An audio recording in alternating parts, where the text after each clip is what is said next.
Okay, fine, we'll do that. Amit, I'll start. You take नमस्कार, सोमवार शाम आप देख रहे हैं कार्यक्रम इवनिंग लाइव शो। मैं हूं अमित अरोड़ा और मैं हूं अनुपमा। और आज जैसा कि हम सभी जानते हैं, आज आम बजट जो है वो पेश हुआ है वित्तीय वर्ष 2009-2010 का। तो ये जो बजट है ये हमारे लिए कितना लाभकारी है और कितने इसके पहलू हैं अलग अलग, उस पर चर्चा करने के लिए हमारे साथ बहुत खास मेहमान मौजूद हैं जिनका परिचय हम आपसे कराना चाहेंगे। जी, हमारे साथ हैं मनीष तिवारी जी, आप कांग्रेस सांसद व प्रवक्ता हैं, आपका स्वागत है। साथ ही प्रोफेसर पंत हमारे साथ हैं जवाहरलाल नेहरू यूनिवर्सिटी से। Doctor Sunil Gupta chartered accountant हमारे साथ हैं, इकोनॉमिस्ट हैं और साथ में बैंकिंग एक्सपर्ट हैं। आप तीनों का बहुत बहुत स्वागत है। मनीष जी, आपसे शुरू करते हैं। बजट आज आ गया है, यूपीए सरकार के दूसरे कार्यकाल का पहला बजट रहा ये, किस तरह से देखते हैं आप बजट को? देखिए, इस बजट को आपको जो एक आर्थिक मंदी का परिप्रेक्ष्य है जो पूरी दुनिया पे छाया हुआ है, इसको उसके संदर्भ में देखने की जरूरत है। आज पहली बार ऐसा हुआ है कि दूसरे महायुद्ध के बाद जो दुनिया की अर्थव्यवस्था है वो 1.3% घटी हुआ। पिछले 62 साल में ऐसा कभी नहीं हुआ। ये पहला ऐसा साल है जो आसियान देश हैं, जिनको ईस्टर्न टाइगर्स कहा जाता था, उनकी जो सामूहिक जीडीपी है वो 12% कम हुई है। चीन का जो आयात है वो 33% घटा है। जापान का आयात 44% घटा है। तो इस परिप्रेक्ष्य में भारत ने अपनी अर्थव्यवस्था को सुदृढ़ रखा और ये जो आज बजट वित्त मंत्री ने पेश किया है, ये पिछले अंतरिम बजट का दूसरा अंश के रूप में इसको देखने की जरूरत है। और शॉर्ट टर्म हिसाब से देखिए तो बजट में स्टिमुलस दिया गया है कई सेक्टर्स को। अगर आप इसको एक मीडियम टर्म परिप्रेक्ष्य में देखिए तो मीडियम टर्म में चाहे इनकम टैक्स कोड का रिफॉर्म हो, चाहे फूड सिक्योरिटी एक्ट के ऊपर बहस हो, चाहे वन रैंक वन पेंशन की बात हो। प्लीज ऑल बजट कहेंगे आप इसे? प्लीज ऑल बजट नहीं है। देखिए, बुनियादी जो सुधार हैं जो इस देश की अर्थव्यवस्था को सुदृढ़ करने के लिए बहुत जरूरी है, जिस तरह फर्टिलाइजर। जी बिल्कुल, इन पर हम बात करेंगे, इस पर अब हमारी जो बातचीत है वो जारी रहेगी। पर फिलहाल हम आइए देखते हैं कि क्या संदेश है ऐसे मौके पर। जो फाइनेंस मिनिस्टर है उनका क्या कहना है। High growth of 8.5% per annum from 2004 to 2008 was fueled in very large part by private investment. I look forward to working closely with the industry and our vibrant entrepreneurial community to address their outstanding concerns towards inclusive development. Madam Speaker, the UPA government has gone for a paradigm shift for making the development process more inclusive. It involves creating entitlements backed by legal guarantee to provide basic amenities and opportunities for livelihood to vulnerable sections. Aam Aadmi is now the focus of all our program and schemes. It is widely acknowledged that National Rural Employment Guarantee Act, first implemented in February 2006, has been a magnificent success. During 2008-9, NREGA provided an employment opportunities for more than 4.47 crore households as against 3.39 crore households covered in 2007-8. We are committed to providing a real wage of rupees 100 a day as an entitlement under NREGA to increase the productivity of assets and resources under NREGA convergence with other schemes relating to agriculture, forests, water resources, land resources and rural roads is being initiated. In the first stage, a total of 115 pilot districts have been selected for such convergence.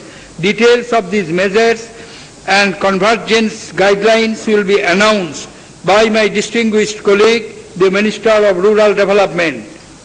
I propose an allocation of rupees 39,100 crores for the year 2009-10 NREGA, which marks an increase of 144% over 2008-9 budget estimates.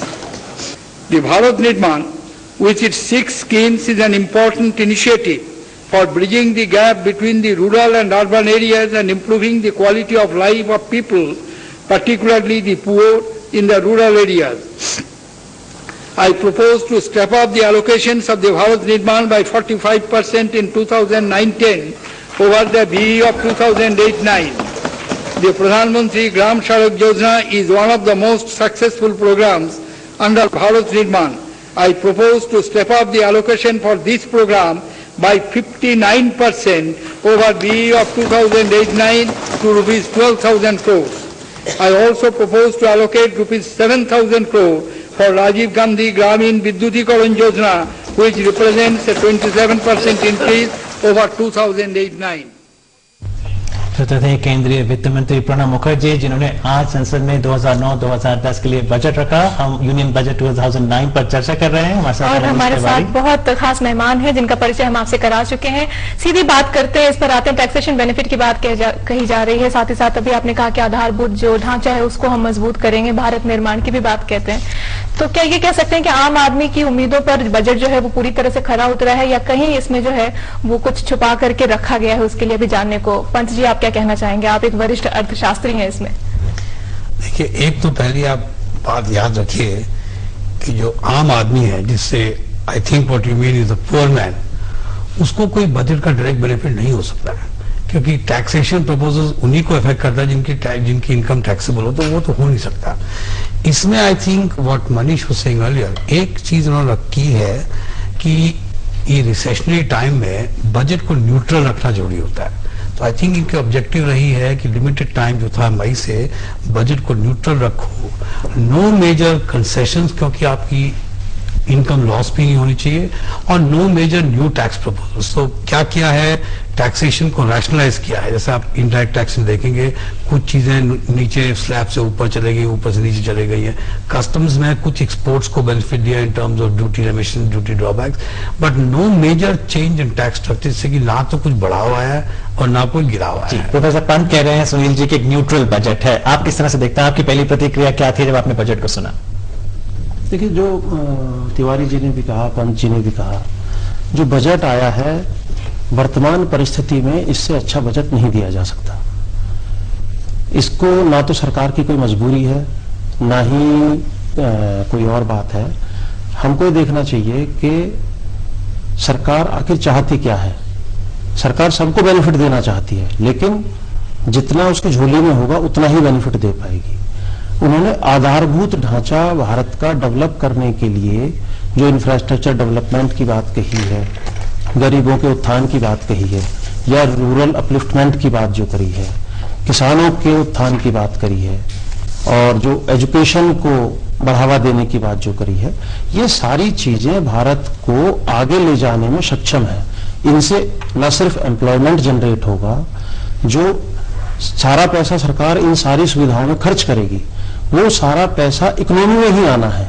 हमको ये नहीं देखना चाहिए कि किस industry को क्या फायदा मिला, रियल एस्टेट को क्या फायदा मिला या नहीं मिला, उसको सोचने की बजाय अगर हम ये देखें कि अल्टीमेटली कितना पैसा एक्सचेकर से जा रहा है और हमारे हिंदुस्तान की जनता के फायदे के लिए जा रहा है। एक चीज यहाँ पर आपने उठाई, एम्प्लॉयमेंट की बात कही, और हम ये बात कर रहे हैं कि अप्रत्यक्ष रूप से जो हमारा देश है वो वैश्विक आर्थिक मंदी से प्रभावित है, और यहाँ पर भी रोजगार के मसले बहुत उठ करके आए हैं।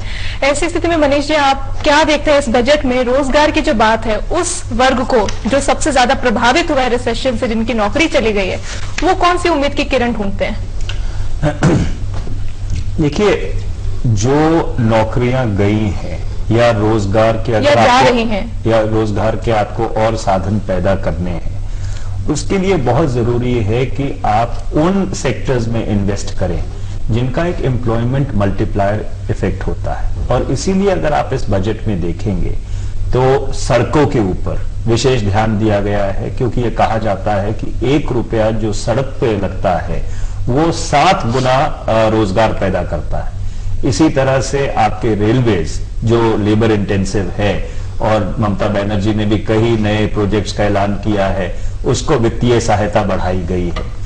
इसके साथ साथ JNRUM हमारे शहरों को बेहतर बनाने के लिए जो सरकार ने यूपीए 1 आप उसको कह लीजिए योजना चलाई थी, उसको एडिशनल सपोर्ट दी गई है।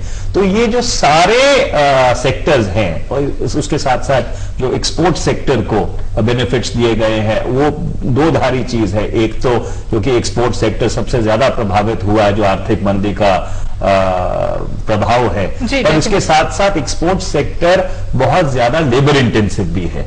तो अगर आप देखो कि शॉर्ट टर्म में जो सेक्टर्स रोजगार प्रोवाइड कर सकते हैं अगले 3-4 साल में, एक तो उनके ऊपर विशेष ध्यान दिया गया है, और जिन सेक्टर से रोजगार गया है या लोगों की नौकरियां गई हैं क्योंकि आर्थिक मंदी का उन पर सीधा प्रभाव पड़ा है, उन सेक्टर्स को बूस्ट करने की सरकार ने कोशिश की। बहुत बड़ी कोशिश की है इसमें। एम्प्लॉयमेंट की बात करूं, मैं बीच में बोल रहा हूं, जो एसएमई सेक्टर है वो सबसे ज्यादा एम्प्लॉयमेंट को जनरेट करता है। बिल्कुल सही बात। एसएमई को डेवलप करने के लिए इन्होंने 4000 करोड़ का एक फंड अलग से एलोकेट किया है, बजटरी एलोकेशन, जिसमें कि बैंक जो एसएमईज को फाइनेंस करते हैं उसमें 50% रीफाइनेंसिंग कर सकते हैं। तो बैंक स्पेशल फंड बैंक तैयार हैं इसके लिए? बैंक्स, हाँ, बैंक को क्या प्रॉब्लम है? ये तो जो भी इंक्रीमेंटिंग लैंडिंग होगी आज के बाद में उसका 50% रिफाइनेंस किया जाएगा। जी प्रोफेसर साहब, एम्प्लॉयमेंट की जहां तक बात है, एक बात ये भी आ रही है, रोजगार जो चाहता है व्यक्ति कि वह ऑनलाइन जाए और एम्प्लॉयमेंट एक्सचेंज के थ्रू वहां जॉब रजिस्टर कर ले। यहां पर पीपीपी मॉडल की बात की गई है कि एम्प्लॉयमेंट एक्सचेंज को मॉडर्नाइज किया जाए प्राइवेट पार्टनरशिप के द्वारा।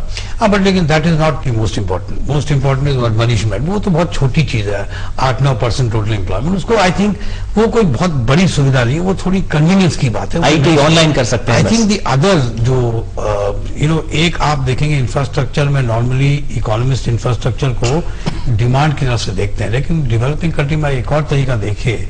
अगर आप देखें जहां पर रोड बनते हैं वहां पर जो इंडिया में जो एक्टिविटी स्टार्ट हो जाती है, क्योंकि रोड स्टार्ट हो गया है, वो बहुत इंपॉर्टेंट फैक्टर है। तो infrastructure actually does generate a lot of. 23% national highway authority of India में 23% बजट बढ़ाया गया है।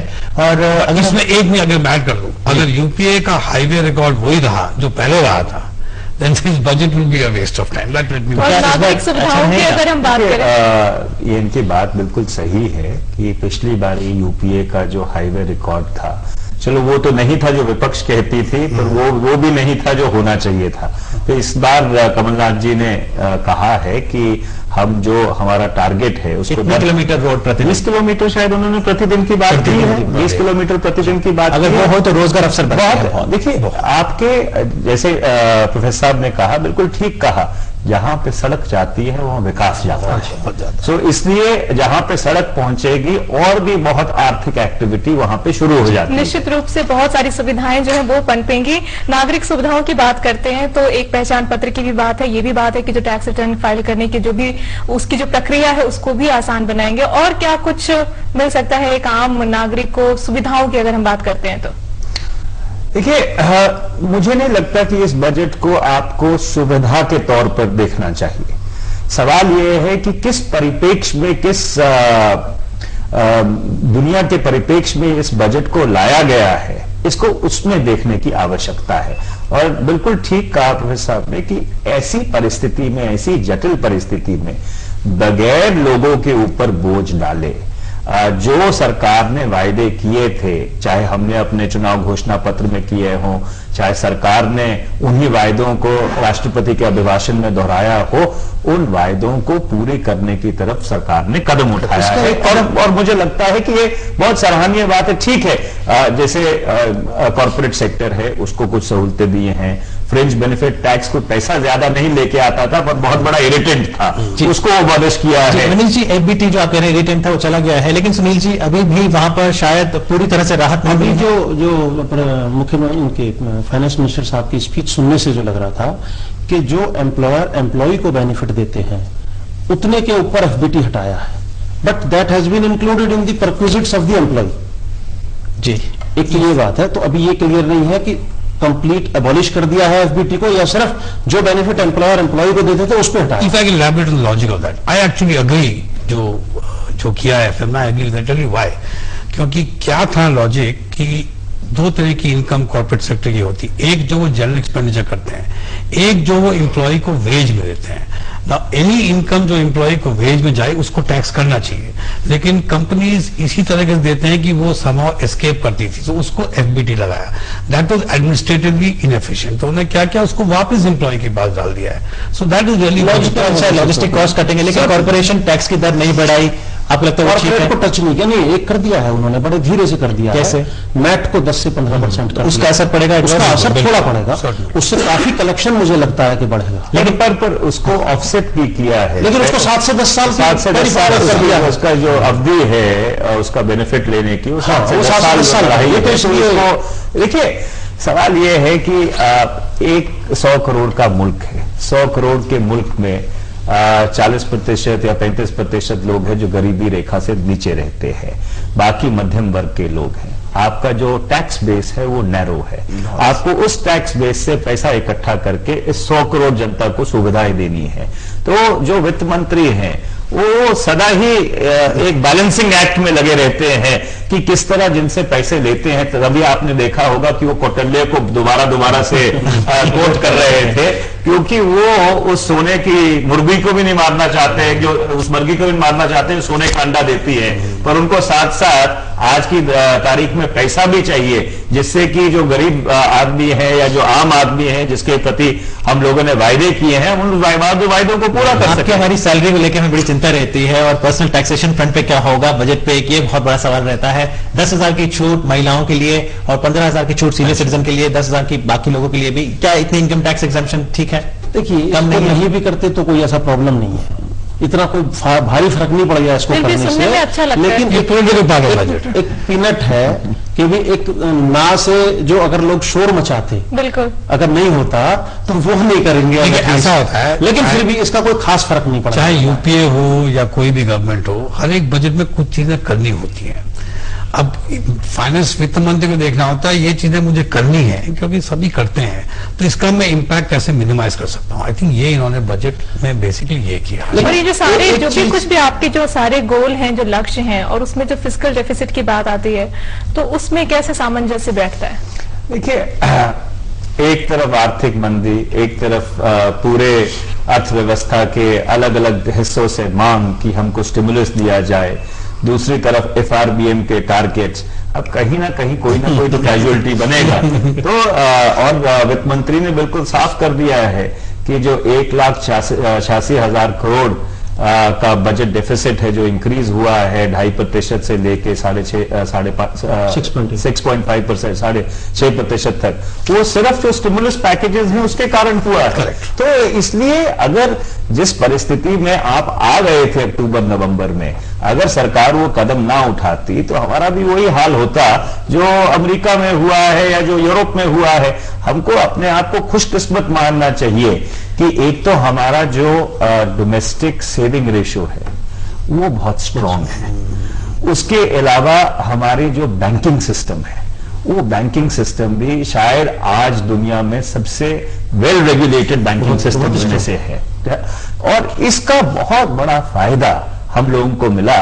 और बिल्कुल सही कहा वित्त मंत्री ने जब उन्होंने इंदिरा गांधी को याद किया कि जब बैंकों का राष्ट्रीयकरण किया था 1970-1971 में, जिस तरह से बैंकिंग सेवाएं आज गरीब आदमी तक पहुंच पाई हैं, और जो जिस तरह बैंक मजबूत हुए हैं, वो शायद अगर वो निजी क्षेत्र में रहते तो ना ही गरीब आदमी को उन बैंकिंग सेवाओं का लाभ मिलता और ना ही शायद बैंक इतने मजबूत रहते। जी सुनील जी, आप तो बैंकिंग एक्सपर्ट हैं, आपसे भी जरूर जानेंगे कि इंफ्रास्ट्रक्चर प्रोजेक्ट के लिए, SMEs के लिए, एजुकेशन लोन्स के लिए बैंकिंग सेक्टर किस तरह से और कारगर कदम उठा सकता है इस बजट को आगे जाने के लिए। लेकिन आइए सबसे पहले जानते हैं कि प्रधानमंत्री डॉक्टर मनमोहन सिंह की इस बजट पर क्या प्रतिक्रिया रही।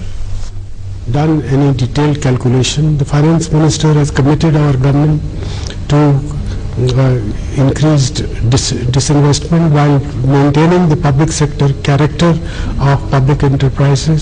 I think it much depends upon the evolving economic situation, the state of the stock markets.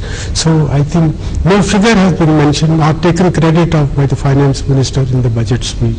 Economic survey suggests 25,000 crores a year. Well, economic survey is a forward-looking document.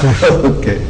The stock market reaction was somewhat down. I think they were disappointed that while everybody understands that the fiscal deficit is going to be high in an anti-recession mood that you are in, I think they were looking forward to some kind of deadline by which time you would return to the FRBM target, and no deadline was given. Well, this is a matter which the government has also referred to the Finance Commission for advice. The Finance Commission will be reporting in the month of October. Unless we take into account the recommendations of the Finance Commission, anything we say by way of new deadlines of what we will achieve will be, I think, counterproductive. So I think once the Finance Commission's report is available, once the devolution pattern that they recommend is known for the next 5 years, it is only then that you can make credible, I think, guesses and work out credible strategies how to handle the problem of the fiscal deficit. I recognize this is an important problem. In the medium term, we have to return to the path of fiscal rectitude, and that Finance Minister has committed our government.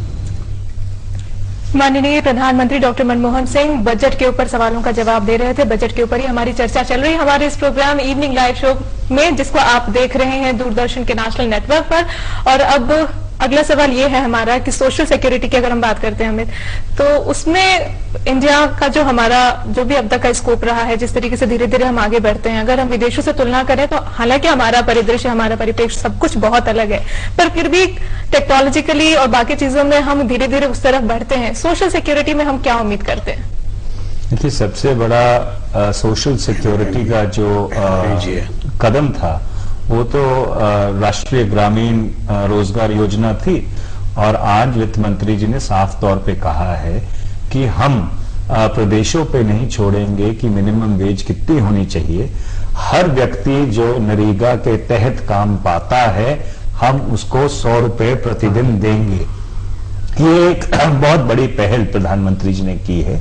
इसके अलावा जो pension sector है, जिस तरह pension sector में reform की बात की गई है और बाकी जो कदम उठाए गए हैं, आपने खुद जो रोजगार एम्प्लॉयमेंट एक्सचेंजेस हैं उनके रिफॉर्म की बात की है, तो सोशल सेक्टर में भी काफी जो कदम हैं इस बजट में उठाए गए हैं। कुछ शॉर्ट टर्म है, कईयों का जो इम्पैक्ट है वो आपको एक लंबे परिप्रेक्ष्य में देखने को मिलेगा। फूड सिक्योरिटी एक्ट की बात की है सरकार ने। प्रोफेसर साहब, एक अर्थशास्त्री होने के नाते आप कैसे देखते हैं? Is it more of good economics or good politics? Mix of both, क्योंकि हर एक बजट में आपको कोई, देखिए, economics originally was study of political economy, not separate the one. ये आजकल सेपरेट हो गया है, तो दोनों चीज कंबाइंड है। इसमें एक प्रॉब्लम ये है कि एक तो पहले अभी तो बिल पास होगा, this is budget is saying कि अगर हो जाए तो हम इतनी प्रोविजन करते हैं, लेकिन प्रॉब्लम ये होने वाली है कि जो स्टेट ऑलरेडी ऑफर कर रहे हैं तो क्या होता है फिर, व्हाट हैपेंस? क्योंकि किसी ने 2 रुपए किलोग्राम में दिया हुआ है 35, ये दे रहे हैं 3 रुपए किलोग्राम में 25, तो इसकी मोडालिटीज इनको वर्कआउट करनी पड़ेगी। I think what they are saying is कि ये हम सेंटर की तरफ से करते हैं, कोई स्टेट करे ना करे। अब जो स्टेट ऑलरेडी करता है whether this will be additional not, I really don't know, क्योंकि फ्रैंकली ये फाइन प्रिंट पढ़ के देखिए, जहां तक खाद्य पदार्थों के सुरक्षा के एक्ट का सवाल है, ये यूपीए या कांग्रेस पार्टी ने अपने चुनाव घोषणा पत्र में एक वायदा किया था। कांग्रेस अध्यक्षा ने प्रधानमंत्री जी को पत्र भी लिखा और उनका ध्यान इस ओर आकर्षित किया। पर इसके साथ साथ एक बहुत जरूरी बात है, जब तक हम अपने पब्लिक डिस्ट्रीब्यूशन सिस्टम को रिफॉर्म नहीं करेंगे, तब तक आप चाहे कितनी सुरक्षा दे दीजिए खाद्य पदार्थों में, जिन लोगों को उनका लाभ मिलना चाहिए वहां तक लाभ नहीं पहुंचेगा। और इसके अनेकों उदाहरण हैं, क्योंकि समय कम है, नहीं तो मैं अपने चुनाव क्षेत्र से आपको उदाहरण देता कि वहां पे पब्लिक डिस्ट्रीब्यूशन सिस्टम में क्या बराबरी हो रही है। आपको नॉर्थ ईस्ट के 10 एग्जाम्पल नहीं, एक चीज मैं आपको एक चीज और मेंशन करूं, क्योंकि क्या हो रहा है कि I guess everyone has to do it. एक बजट डिस्कशन एक इंपॉर्टेंट चीज है, लेकिन you are expecting the budget to become national plan for the economy, वो नहीं है। एक बजट की बड़ी लिमिटेड ऑब्जेक्टिव होती है, इसके बाद जो क्या करते हैं, फॉर एग्जाम्पल मैं एक्सपेक्ट कर रहा था कि कुछ डिसइन्वेस्टमेंट में कुछ हो। अब उसकी लॉजिक ये है कि दे हैव बजटेड कुछ 1000 कुछ करोड़ बजट किया। प्रॉब्लम ये है बजट में आप कैसे अनाउंस करेंगे, आजकल मार्केट की ये हालत, कैसे अनाउंस कर सकते हैं कितना आपको मिलेगा। और मार्केट का भी जो है वो बहुत इंस्टेंट रिएक्शन आया बाहर, और हम बातचीत जारी रखेंगे, पर फिलहाल आइए देखते हैं बजट के कुछ हाईलाइट्स।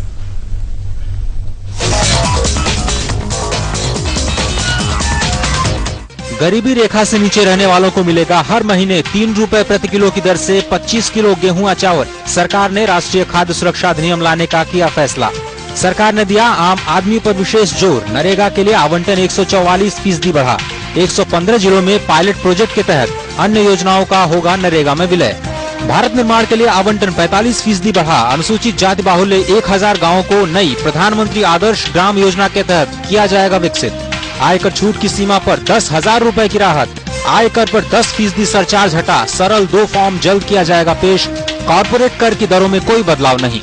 सरकार ने 1 जुलाई 2009 से रक्षा सेनाओं के लिए एक रैंक एक पेंशन नीति को दी मंजूरी। अर्धसैनिक बलों को भी मिलेगा रक्षा सेनाओं के बराबर विशेष भत्ता। कॉर्पोरेट वर्ल्ड और कमोडिटी बाजार को राहत। फ्रिंज बेनिफिट टैक्स और कमोडिटी ट्रांजैक्शन टैक्स हटा। कानूनी सेवा सहित 4 नई सेवाएं सेवा कर के दायरे में शामिल। LCD टीवी, मोबाइल फोन का सामान, प्योर कॉटन टेक्सटाइल और कुछ लाइफ सेविंग दवाएं हुई सस्ती। कुछ गैर जरूरी वस्तुओं पर उत्पाद शुल्क बढ़कर हुआ 8%। निर्यात क्षेत्र को मिलने वाली रियायतें मार्च 2010 तक जारी। ब्याज दरों में 2% की रियायत और निर्यात बीमा गारंटी रहेगी जारी। किसानों को 7% पर मिलता रहेगा 3 लाख तक का कर्ज। वक्त पर कर्जा चुकाने वाले किसानों को 1% की राहत। बड़े किसानों को कर्ज राहत की योजना 31 दिसंबर 2009 तक जारी। राष्ट्रीय महिला साक्षरता मिशन में अल्पसंख्यकों पर जोर। 2012 तक ICDC के तहत हर बच्चे को लाने की योजना। स्वर्ण जयंती ग्राम स्वरोजगार योजना बनेगी राष्ट्रीय ग्रामीण आजीविका मिशन। 2014-15 तक गरीबी हटाने का लक्ष्य। सभी BPL परिवारों को स्वास्थ्य बीमा लाभ देने की योजना। जवाहरलाल नेहरू शहरी विकास योजना के खर्चे में 87% की बढ़ोतरी। सभी शहरों को 5 सालों में स्लम मुक्त बनाने हेतु राजीव आवास योजना की शुरुआत। सभी को पहचान पत्र योजना 1 से 1.5 साल में लागू। निजी क्षेत्र के सहयोग से रोजगार कार्यालयों का आधुनिकीकरण। पश्चिम बंगाल और तमिलनाडु को मिलेगा 2 मेगा टेक्सटाइल पार्क। राजस्थान में पावरलूम मेगा क्लस्टर बनाने की योजना। कॉमनवेल्थ गेम्स पर खर्चा 13,000 करोड़ रुपए बढ़ा। श्रीलंकाई तमिलों के पुनर्वास पर 500 करोड़। आइला तूफान से प्रभावित लोगों को 1000 और मुंबई में जल निकास योजना पर 500 करोड़ रुपए की मदद। दूरदर्शन के नेशनल नेटवर्क पर आप देख रहे हैं प्रोग्राम इवनिंग लाइव शो, और हम बात कर रहे हैं बजट के ऊपर। हमारे साथ कुछ खास मेहमान हैं।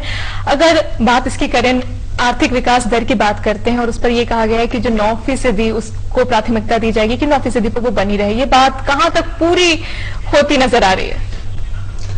देखिए, सरकार ने ये कहा है कि हमारी कोशिश होगी कि 9% तक दोबारा पहुंचा जाए, पर आज की जो परिस्थिति है उसमें अगर 6.5%, 7% भी हम मेंटेन कर लें तो मैं ये मानता हूं कि उपलब्धि होगी। क्योंकि आज की तारीख में एक अंग्रेजी में शब्द है, उसका एग्जैक्टली हिंदी का ट्रांसलेशन मुझे नहीं आता, बट उसको कहते हैं हंकर डाउन।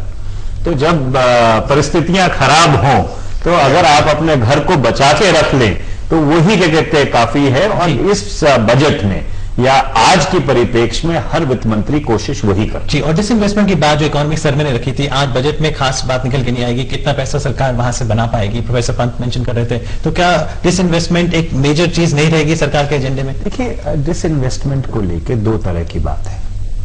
सरकार ने साफ तौर पे कहा है कि 51% से ज्यादा जो भी शेयर होंगे पब्लिक सेक्टर कंपनीज के, वो स्टॉक एक्सचेंज पे ट्रेडेबल होंगे। तो एक बात तो बजट में क्लियरली उन्होंने अपनी कमिटमेंट को दोहराया है। अब दूसरी बात यह है कि क्या वो पैसा सरकार के बजट डेफिसिट को फंड करने के लिए जाएगा या उन कंपनीज की हालत बेहतर बनाने के लिए जाएगा, उनकी एक्सपेंशन के लिए जाएगा। ये एक पेचीदा और जैसे प्रोफेसर साहब कह रहे थे बहुत सही बात है, पॉलिटिको इकोनॉमिक सवाल है। हमको लगता है ना बिटवीन दी लाइंस उन्होंने पैसे का इंतजाम कर दिया है। नहीं, कैसे? जो 51% से ऊपर की होल्डिंग है उसको अगर ट्रेडेबल करेंगे तो पैसा तो आएगा ही। सवाल ये नहीं है, सवाल पैसा आएगा, पर क्या वो पैसा उन्हीं कंपनीज में दोबारा से इन्वेस्ट होगा या जो सार्वजनिक क्षेत्र के कार्यक्रम हैं उनको क्रियान्वित करने में जाए तो ये बड़ा आई थिंक लेकिन डेफिसिट पूरा करने का मेरा तो ये व्यू है कि गवर्नमेंट को डिसइन्वेस्टमेंट एज अ फिलॉसफी करना चाहिए, not disinvestment as an excuse to fund the budget. लेकिन रेवेन्यू सोर्सेज क्या रहेंगे फिर सरकार के? अगर इतनी स्कीम्स आती हैं, चाहे वो नरेगा की बात हो, डिफेंस में 33% इंक्रीज किया गया है बजट, या फिर जैसा Jawaharlal Nehru urban renewal mission में, इसके लिए पैसा जो लाना है, ये रेवेन्यू सोर्सेज और कहां से आएंगे भाई? आपके फिस्कल डेफिसिट आएंगे और कहां से आएंगे? He is gone up from 4 point something to 6.8, that's a lot of money.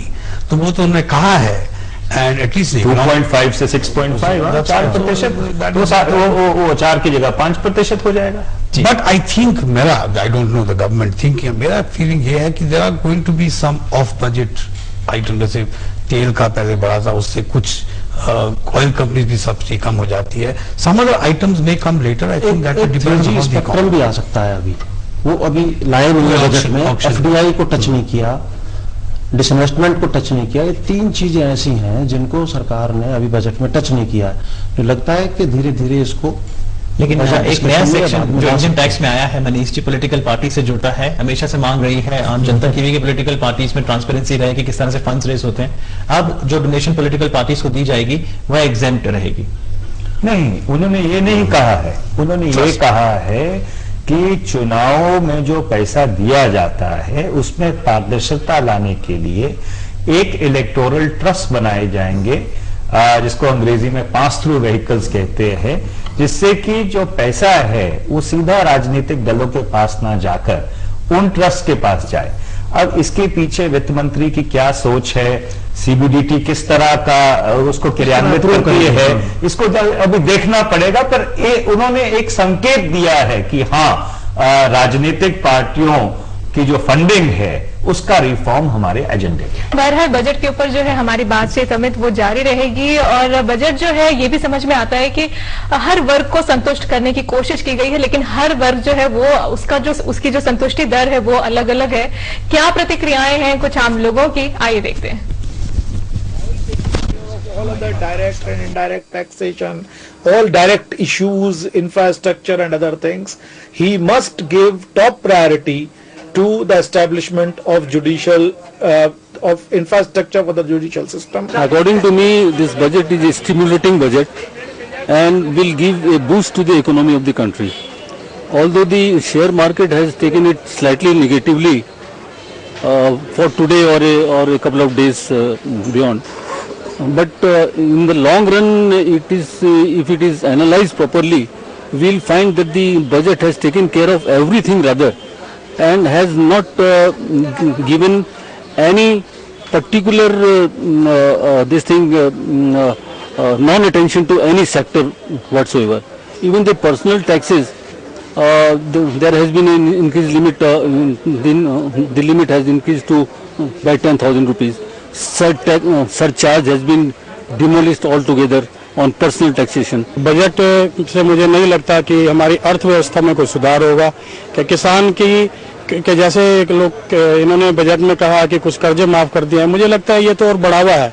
लोगों को कर्जा लेके और वो कर्जा ना देने वाले कुछ लोग हैं, उन लोगों को बढ़ावा है। किसान के लिए अगर इनको कुछ के बारे में कुछ सोचना ही था तो उनके बीज के बारे में, उनके बिजली के बारे में, इसी तरीके से जैसे इनकम टैक्स में इन्होंने कुछ बढ़ावा किया है, उसमें भी लगता है कि भाई उससे कोई फायदा होने वाला नहीं है आम जनता को। जिस तरह ग्रामीण विकास की बात उन्होंने कही है, युवाओं की बात कही है, महिलाओं की बात कही है, तो ये बजट यदि उसको देखा जाए तो सर्वांगीण विकास की जो परिकल्पना है भारतीय राजनीति में और हमारे देश की अर्थव्यवस्था के लिए जो आवश्यक है, उस तरह का सारा एसेंस इस बजट में है। तो ये बजट है आम जनता के लिए है और इसमें युवाओं का बहुत अच्छा समावेश किया गया, इसलिए मैं धन्यवाद देता हूँ। कृषि के क्षेत्र में भी उन्होंने जो अनुदान राशि बढ़ाई है प्रोत्साहन राशि के रूप में, वो काफी सराहनीय है। महिलाओं के लिए जैसे कि 10,000 रुपये का और बेनिफिट दिया टैक्स का, आम लोगों के लिए भी टैक्स का बेनिफिट दिया, तो ये सब कुल मिला के लगता है कि एक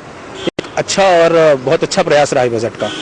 finance minister has maybe in a token way he has taken care of a little removing the surcharge on the income tax and increasing the the exempted limit by 10,000 rupees. I think it is more of a tokenism than any real relief to the common man. And because my view would be that leave the money for education, for health, for food, for housing, and then tax a person. Till you leave this much of amount for a normal family, you must not tax a person. जी, आप सुन रहे हैं evening live show पर खास चर्चा union budget 2009 पर। शुक्रिया करना चाहेंगे मनीष तिवारी जी का जो हमारे साथ इस कार्यक्रम में थे। लेकिन इस समय प्रोफेसर मनोज पंत हमारे साथ हैं, जेएनयू के इकोनॉमिस्ट हैं आप, और साथ ही हमारे साथ सुनील गुप्ता जी हैं, चार्टर्ड अकाउंटेंट, और हम चर्चा कर रहे हैं कि आज जो बजट आया है उसमें किस तरह की बातें हैं और किस तरह का फायदा होगा हमें आपको। बैंकिंग सेक्टर से हम बात कर रहे थे, तो फिर चाहे इंफ्रास्ट्रक्चर, एजुकेशन लोन, एसएमईज के लिए बैंकिंग सेक्टर का रोल किस तरह से देखते हैं आप? देखिए, सबसे पहले तो एक बहुत अच्छी बात उन्होंने 100 करोड़ रुपए का प्रोविजन जो किया है, अनबैंक्ड एरिया जो है वहां पे ब्रांचेस खोल के, चाहे वो रीजनल रूरल बैंक की ब्रांचेस खोलें या नेशनलाइज्ड बैंक की ब्रांचेस खोलें, उससे एक फाइनेंशियल इंक्लूजन हमारे ग्रामीण क्षेत्र में आता है। IIFCL के थ्रू सरकार ने बात कही है बजट में कि हम 1 लाख करोड़ रुपए का प्रोविजन इंफ्रास्ट्रक्चर डेवलपमेंट के लिए करेंगे, डिफरेंट इंफ्रास्ट्रक्चर प्रोजेक्ट्स में, चाहे वो IIFCL करे या दूसरे बैंकों के जरिए से करे। उसमें जो भी नेशनलाइज्ड बैंक्स फाइनेंस करेंगे इंफ्रास्ट्रक्चर प्रोजेक्ट्स को, उसको 60% IIFCL रिफाइनेंस करेगा।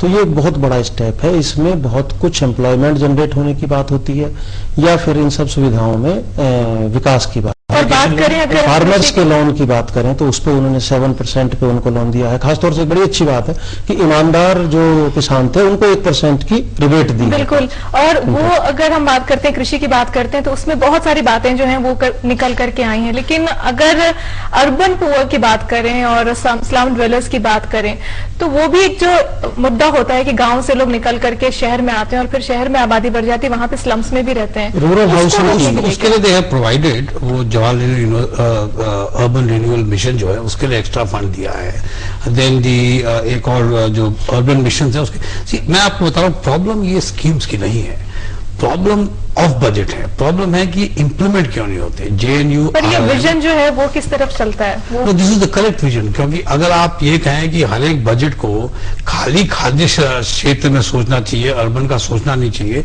लेकिन जो खाद्य क्षेत्र में रहते हैं they want to come to the urban areas. But why is it so? Because इसका बड़ा सिंपल है, because life is different in the urban areas. Everyone, आप जो हैं urban areas में, तो उसको रोकने के लिए कुछ कदम नजर आ रहे हैं? क्यों रोकना चाहते हैं? मुझे ये समझ नहीं आता कि आर्थिक जो इकोनॉमिस्ट डोंट से कि रोकना चाहिए। अगर आप हिस्ट्री देखिए तो द शेयर ऑफ एग्रीकल्चर इस वजह से, क्योंकि जो भी लिमिटेड है सारा इंफ्रास्ट्रक्चर को बढ़ाने की बात हो रही है, तो अभी कुछ शहरों में जो बहुत बाहर है तो वो थोड़ा जो इवन डिस्ट्रीब्यूशन होता है उसकी बात होती है। दो चीजें करते हैं, उसकी दो तरीके होते हैं। एक होता है कि आप अर्बन एरिया की फैसिलिटीज इंक्रीज करिए। आप देखेंगे sewage etcetera is in bad shape. ये बजट की आइटम नहीं, मैं जनरल की डिस्कशन कर रहा हूं। दूसरा तरीका है आप ऑफ फार्म एम्प्लॉयमेंट क्रिएट करिए, जो आजकल सभी कर रहे हैं। For example dairy, piggery, farming, that is the other approach. लेकिन that is also urban area. आप देखेंगे कुछ जगह में, जैसे केरला एक एग्जाम्पल है, जहां अर्बन रूरल में डिस्टिंक्शन खत्म हो गया है। नॉर्थ ईस्ट में बहुत जगह है जहां पर अर्बन रूरल का डिस्टिंक्शन खत्म हो गया। तो आपका ये, मैं आपके इस सवाल से अग्री नहीं करता कि आपको रूरल अर्बन डिस्टिंक्शन रखना चाहिए। मैं तो कहता हूं इसके डिस्टिंक्शन चला जाए, दैट इज प्रोग्रेस। तो उस लेवल तक हमें पहुंचना है, वो तभी जाएगा। देखिए, हम यहाँ पे न्यूयॉर्क ना बनाए, हम यहाँ पे बीजिंग ना बनाए किसी भी शहर को। अगर हम गांवों का सर्वांगीण विकास करेंगे तो अपने आप ये दूरी घट जाएगी जी। अपने आप लोग बाग शहरों की तरफ नहीं भागेंगे। लेकिन फिलहाल सरकार ने एनएचबी को 2000 करोड़ रुपए दिए हैं रूरल हाउसिंग के लिए, जो आप स्लम्स के खत्म करने की बात। हेल्थ इंश्योरेंस की अगर बात करें, क्योंकि हेल्थ हमेशा से एक प्रायोरिटी रहती है सभी के लिए, तो प्रोफेसर पंत, राष्ट्रीय स्वास्थ्य बीमा योजना में जिस तरह से हर न्यूक्लियर फैमिली को इंश्योरेंस देने की बात रखी गई है, आप लगता है उससे एक सिक्योरिटी बढ़ेगी? हाँ, बट इस बजट में जो इन्होंने टैक्स एग्जेम्पशन दिया, that only concerns the upper end of the health. उनका जो लोअर लेवल है उनके हेल्थ से उनका कनेक्शन आता है और चीजों से, जो इन्होंने for example schemes self help group की किया, उनका अलग जगह है, बट नॉट दी वन जो that is the benefit again as I said, political urban benefit जो every budget has to give. If you ask me what is it that I found missing in the budget, again I will come back to disinvestment. मैं ये नहीं कहता हूं कि disinvestment को आप budget का प्रॉब्लम सॉल्व करिए through disinvestment, that is not correct. Philosophy है कि government has no business to be in business. उसके फॉर दैट, उस फिलॉसफी के लिए इसमें बजट में कुछ statement I would have wanted to hear that the government मानता है कि हमारा काम है बेसिक सर्विस देना, हमारा काम होटल चलाना नहीं है, एयरलाइन चलाना नहीं है। इसके बारे में मैं होप करता था कि कुछ स्टेटमेंट आए, लेकिन वो नहीं आई है। सर्विस टैक्स की बात करें तो सर्विस टैक्स का दायरा बड़ा है, 4 नई सर्विसेज आई हैं। लीगल प्रोफेशन, जब चार्टर्ड अकाउंटेंट्स आ गए थे सर्विस टैक्स के दायरे में कई साल पहले, तो एक ये मांगती है कि लॉयर्स को क्यों नहीं, तो अब लॉयर्स आ गए हैं उसमें। लॉयर्स आए हैं, लेकिन उन्होंने उनको इंडिविजुअल्स को उस कैटेगरी में नहीं रखा है, जबकि ज्यादातर एडवोकेट्स 95% एडवोकेट्स इंडिविजुअल के रूप में प्रैक्टिस करते हैं। फर्म्स और जो कंपनीज हैं उनकी, कॉर्पोरेट सेक्टर है लॉयर्स का, वो सिर्फ इसके दायरे में आया है। तो वो डिस्क्रिमिनेशन जो पहले था वो लगभग अभी भी है, कोई ऐसा खास उससे साथ ही साथ जो शिक्षा का क्षेत्र है उसके बारे में भी बताइए, बजट किस तरह से उसको... शिक्षा में देखिए उन्होंने लोन की बात कही है, एजुकेशन को बढ़ावा देने की बात कही है कि जो गरीब छात्र हैं उनको तकरीबन 5 लाख छात्र ऐसे होंगे, उन्होंने एक एस्टिमेट किया है कि उनको जो भी लोन वो लेंगे उसकी इंटरेस्ट सब्सिडी सरकार देगी। तो ये एक अच्छी बात है कि एजुकेशन को इस सब, क्योंकि देखिए एक बहुत बड़ी बात आपको बताएं, एक कहीं मैं पढ़ रहा था कि आपको अगर 1 साल के बारे में सोचना है तो आप चावल उगा लो, आपको 10 साल के बारे में सोचना है तो आप पेड़ उगाओ, आपको अगर 100 साल का सोचना है तो यू एजुकेट द मैनकाइंड। तो वो एक सरकार का एक ये रूप रहा है कि उन्होंने एजुकेशन को बढ़ावा देने की बात कही और पर्यावरण को भी कहीं ना कहीं ध्यान में रखा है, तभी जो बायोडीजल है उसके ऊपर भी। बल्कि मैं आपको कहूंगा that is the other thing for me कि it was not enough on the environment. मैं बताऊं कहां पर है। एक तो जो बायोडीजल फ्यूल के लिए उन्होंने दिया है, सेकेंड उन्होंने कुछ कस्टम ड्यूटी रिड्यूस की है for equipment imported, which is वो हर एक बजट में होता है। लेकिन ये जो आजकल जो ग्लोबल वार्मिंग की हम सुन रहे हैं जी, उसमें दिसंबर में कोपेनहेगन में कॉन्फ्रेंस है, उसमें कोई गवर्नमेंट की कुछ कमिटमेंट जो आनी चाहिए, उसमें कुछ मेंशन है, कुछ कार्बन क्रेडिट्स के बारे में कुछ मेंशन है, लेकिन उसमें मैंने इतना नहीं देखा इस एनवायरनमेंट में जो आई थॉट न्यूट्रल बजट में आप दे सकते हैं। गंगा रिवर बेसिन का बजट बढ़ाया गया है, नेशनल प्लान जो पिछले साल सरकार ने लॉन्च किया अगेंस्ट क्लाइमेट चेंज, उसके लिए बजट प्रावधान बढ़ा है। कुल मिलाकर क्या लगता है प्रोफेसर पंत, जो यूनियन बजट 2009-2010 आया है, किसके लिए याद रखा जाएगा? और आपने तो कहा न्यूट्रल बजट है, लेकिन चलते चलते किस तरह समाप्त करेंगे आप?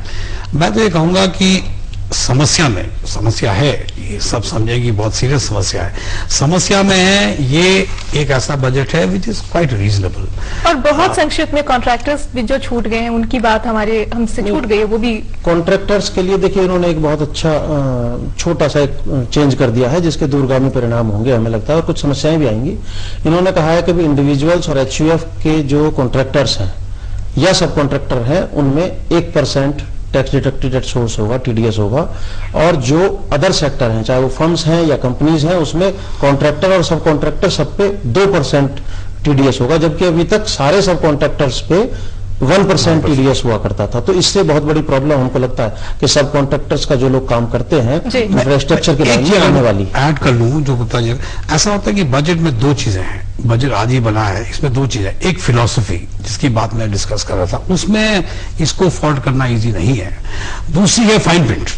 अब याद करिए बजट अभी लागू नहीं है, ये 1 महीने का डिस्कशन होगा, 1 महीने के बाद, और ये फाइन प्रिंट जैसे गुप्ता जी ने बात की, अब जैसे FBT में जो है या जो कॉन्ट्रैक्टर्स की बात है, और भी चीजें होंगी जैसे कि अरे बहुत चीजें, तो इनकी डिस्कशन अब अगले 1 महीने में होगी। एंड इनमें आई एम श्योर कोई भी पॉलिटिकल पार्टी जब बजट बनाता है वो जानते हैं किन चीजों में आएगी प्रॉब्लम्स, किन चीजों में एडजस्टमेंट पॉसिबिलिटीज हैं। लेकिन अगर ओवरऑल देखें ना, अगर आज के बजट को आप ओवरऑल डिस्कस करना चाहते हैं तो बजट बहुत अच्छा है, देश के हित में है, और इससे अच्छा बजट हो नहीं सकता। यानी कि यूनियन बजट 2009-2010 देश को विकास की प्रगति की ओर ले जाता है। प्रोफेसर पंत कार्यक्रम में आके और सुनील जी कार्यक्रम में आके जानकारी देने के लिए बहुत बहुत शुक्रिया।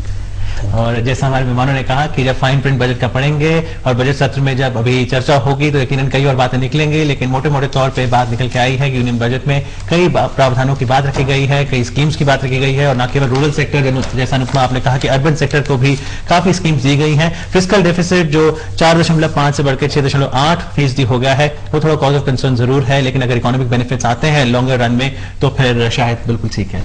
जी हाँ, बजट के ऊपर थी हमारी छोटी सी चर्चा आज हमारे इस प्रोग्राम में। आगे हमारे कार्यक्रम में और भी कुछ बहुत दिलचस्प चीजें हैं, बताएंगे उनके बारे में, पर फिलहाल एक छोटा सा ब्रेक लेते हैं।